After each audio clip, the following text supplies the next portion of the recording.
दोस्तों आज यानी कि 23 जनवरी 2023 को भारतीय मसीह इतिहास में एक बड़ा ही डार्क दिन माना जाता है, क्योंकि आज से तकरीबन पूरे 23 साल पहले जनवरी 23, 1999 में स्टेन परिवार को जलाकर उड़ीसा में मार दिया गया था, जिसमें शामिल थे ग्राहम स्टुअर्ट स्टेन्स, जिनकी उम्र थी 58 साल, उनके बेटे फिलिप जिसकी उम्र थी 10 साल और छोटा बेटा तिमोथी जिसकी उम्र थी 7 साल, जिन्हें उड़ीसा के मनोहरपुर गांव में जिंदा जलाकर मार दिया गया था।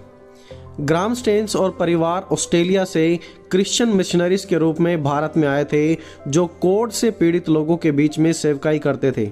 उन्होंने एक लेप्रेसी होम स्टार्ट किया था जिसका नाम था मयूरभंज लेप्रेसी होम, जिसमें कोढ़ से ग्रसित लोगों का फ्री इलाज किया जाता था। दोस्तों, यदि आपने कभी किसी कोढ़ी को देखा है तो आप जान पाएंगे कि कोढ़ कितनी डरावनी बीमारी है और बहुत बड़ा दिल चाहिए ऐसे लोगों के बीच में रहने के लिए। फिर भी ग्राहम स्टेन्स और उनकी फैमिली कोढ़ियों का उपचार करते थे सन 1965 से। ग्राहम स्टेन्स ने उड़ीसा में रहते हुए उड़िया लैंग्वेज, जो कि उड़ीसा की भाषा है, वो सीख ली और वहाँ के लोकल लोगों के लिए रोजगार के साधन भी जनरेट किए।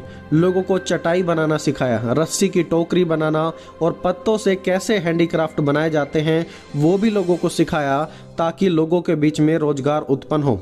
उनके लेप्रेसी होम में रहते हुए बहुत से लोगों ने कोढ़ से चंगाई पाई। 23 जनवरी सन 1999 में ग्राहम स्टेन्स अपने बड़े बेटे फिलिप और अपने छोटे बेटे तिमोथी के साथ एक कैंप में जा रहे थे।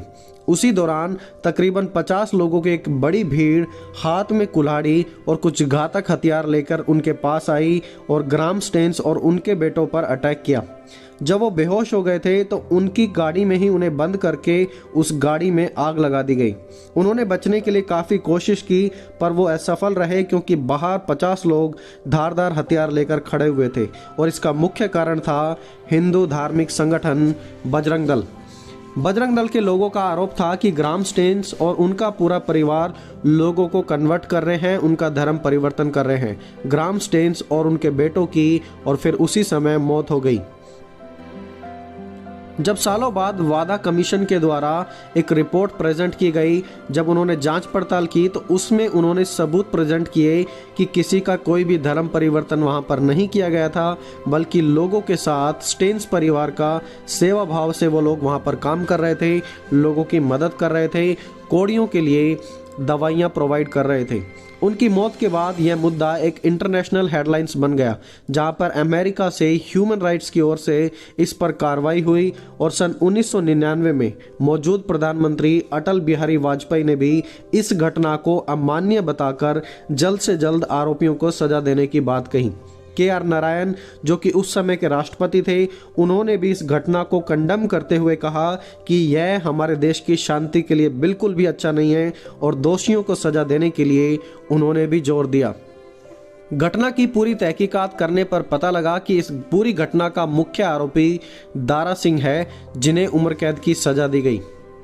जब ग्राहम स्टेन्स की वाइफ से पूछा गया कि आप बताइए, आप इन आरोपियों के साथ क्या करना चाहेंगी जिन्होंने आपके पति और आपके दोनों बेटों को जिंदा जलाकर मार दिया, तो उनका वहां पर जवाब था कि मेरी परमेश्वर से यही प्रार्थना है कि ये लोग भी परमेश्वर के प्यार और उसकी दया से बदल जाएं। उन्होंने कोई भी सजा की मांग नहीं की।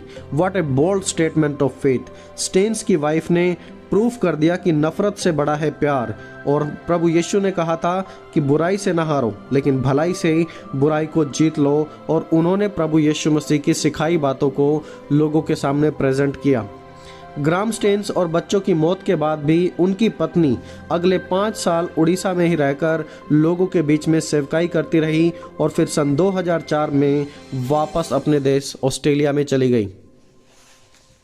उसके बाद सन 2005 में स्टेन्स की वाइफ को इंडियन गवर्नमेंट के द्वारा उनके भले कामों के लिए पद्मश्री अवार्ड भी दिया गया और सन 2016 में mother Teresa memorial international award for social justice में भी उनके द्वारा सम्मानित किया गया।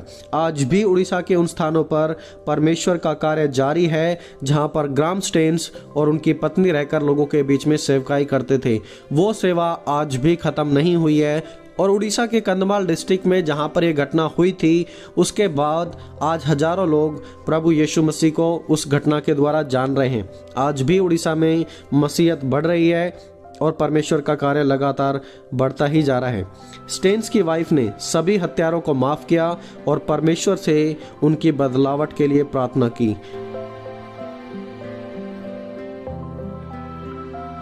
दोस्तों, इसीलिए बिल्कुल सच ही कहा गया है, blood of the martyrs is the seed of the church. मसीह शहीदों का लहू कलीसिया को उपजाने वाला बीज है। दोस्तों, आज आप ग्राहम स्टेन्स उनके परिवार की सेवकाई से आप क्या सीखते हैं? कमेंट सेक्शन में जरूर बताएं।